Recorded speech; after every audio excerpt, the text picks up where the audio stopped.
A raíz de las actividades extractivas en comunidades campesinas y rondas campesinas, ha surgido la pregunta sobre a quién se aplican los derechos de pueblos indígenas y si las comunidades campesinas y rondas campesinas pueden ser consultadas.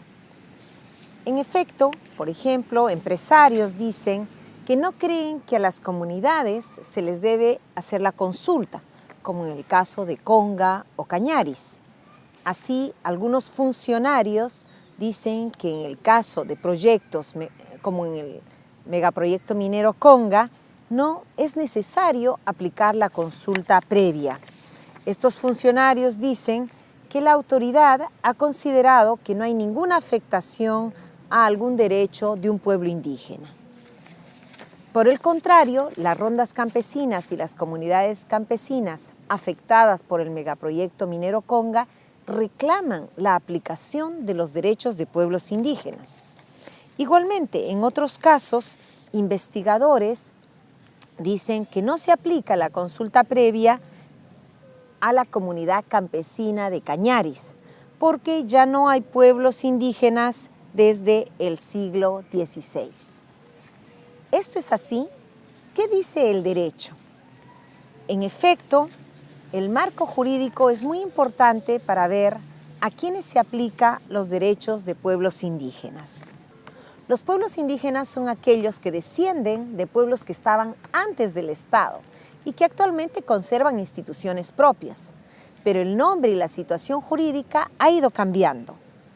Cuando llegan los españoles, dan las leyes de Indias y les llaman indios, pueblos de indios.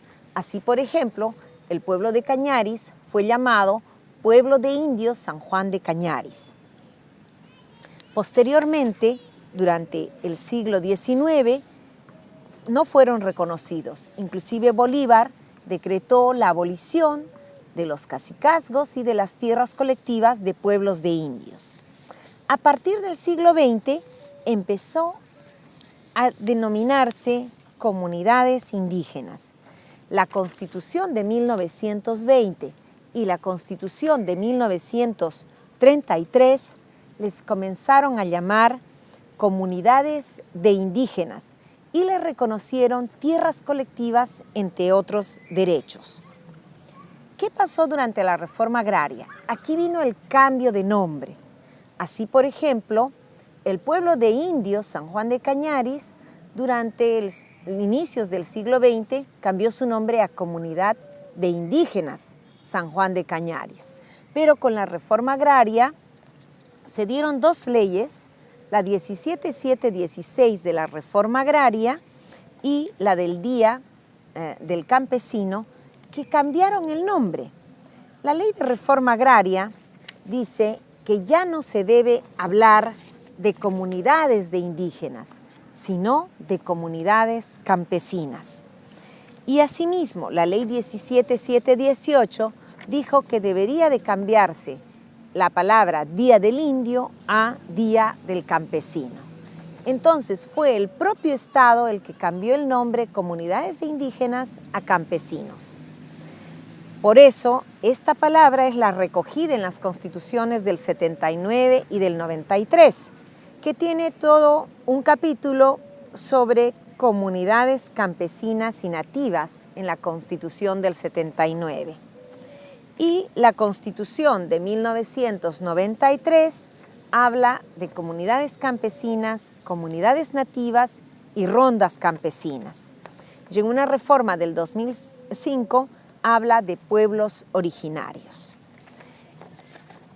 Otras normas, como la Ley 27811, felizmente aclaran todo este cambio de nombres.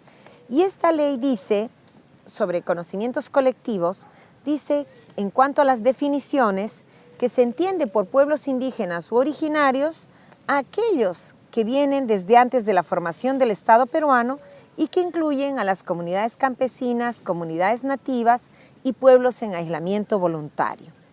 Y la Ley de Rondas Campesinas 27908 claramente dice en su artículo primero que se aplican a las rondas campesinas los derechos reconocidos a pueblos indígenas y comunidades campesinas y nativas en lo que les corresponda y favorezca, como está en este libro de la Defensoría del Pueblo.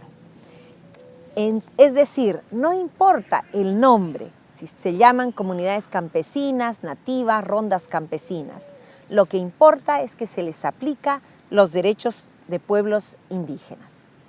Me llamo Raquel Irigoyen Fajardo, soy del Instituto Internacional de Derecho y Sociedad y esto es el ABC en Derechos Indígenas para funcionarios, hacedores políticos, magistrados y comunicadores.